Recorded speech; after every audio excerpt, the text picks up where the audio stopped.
rest from each side, land for God's people.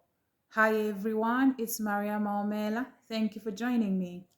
I'm still reading the book of Joshua.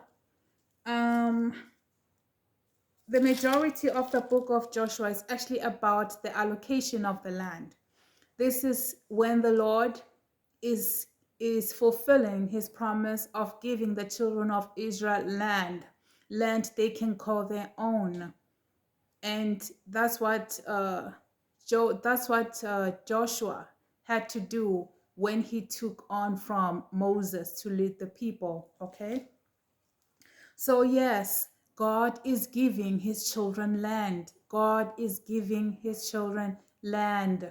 God is giving his children homes. God is giving his children um that security. Okay, so if you are in need of a home or in need of land, do not be weary at the time when God is busy allocating land. Let us also learn to be patient. Let's looking at the book of Joshua. Everybody was being given land. Understand how big is the tribe of Israel, but it it was the eastern tribes, I believe, who were the last to be allocated land. And after them, the Levites also said, "Do not forget us. Do right by us, as Moses, the servant of the Lord, had said." It was then that the Levites had to share land with half the tribe of Manasseh and the others. So the Lord did fulfill his promise to the people. So when the Lord is busy answering prayers, and the Lord is, if the word has come out, like this is what God is doing in the season, and it does not come to pass yet for you, it does not mean it will not happen. Just as the children of Israel had to wait their turn to be given land, so does us, the modern Israel, have to wait our turn. Okay.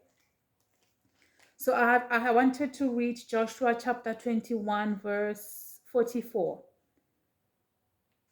It's NIV. It reads, The Lord gave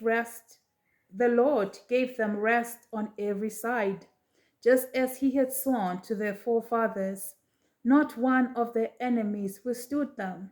The Lord handed all their enemies over to them.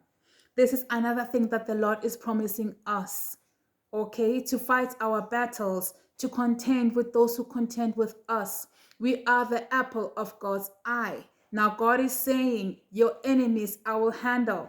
That is why there is no need for you to make a noise. There's no need for you to shout. There's no need for you to defend yourself. Let the Lord avenge. Let the Lord speak for you. Let he that loves you fight for you. Okay? He's a man of war. Okay, give him space to do that. Not one, not one of all the Lord's good promises to the house of Israel failed. Everyone was fulfilled. Let this be an encouragement also to those who feel led that they have to move and there is still some fears and some doubts and some concerns.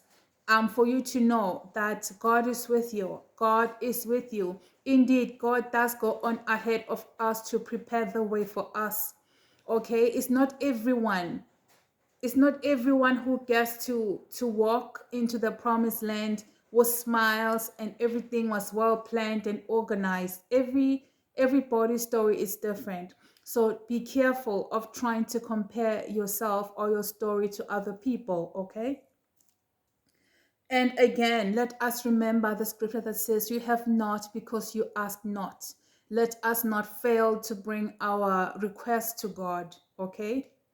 As much as I'm an advocate for praying in tongues, there is time to bring our request to God, to say, "Lord, I'm in need of this. I ask that you bless me of this, that you bless me with this." Okay. I also would love to read Joshua chapter 22 verse 5. But be very careful to keep the commandments and the law that Moses, the servant of the Lord, gave you.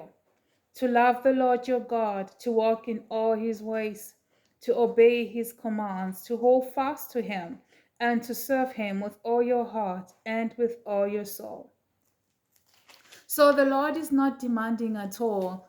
It's like, and the Lord is He's very simple, and he always directs us to his will, always directs us to his commandments. All the Lord is saying is, you are walking into the promises. All I ask is that you must remain in me.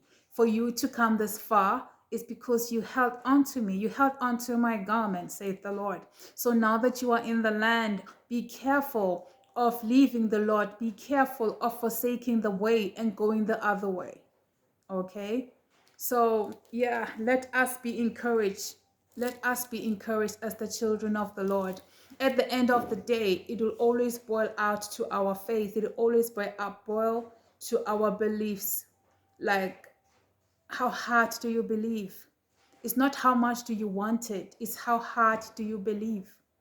It all boils down to faith.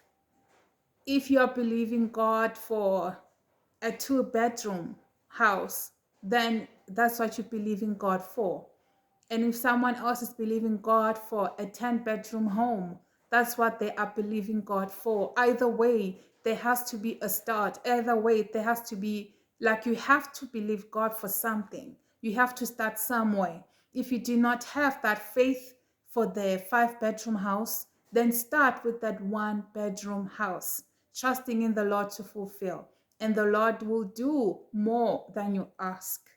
That's all the Lord is asking. That little bit of the seed, give it to the Lord, and he will plant it. He will plant it for you. Tell the Lord, Lord, this is my dreams. These are my desires. You sit down and you talk to him the way you talk to your father. And you say, Lord, these are my dreams. And you say, I give these dreams to you as a seed.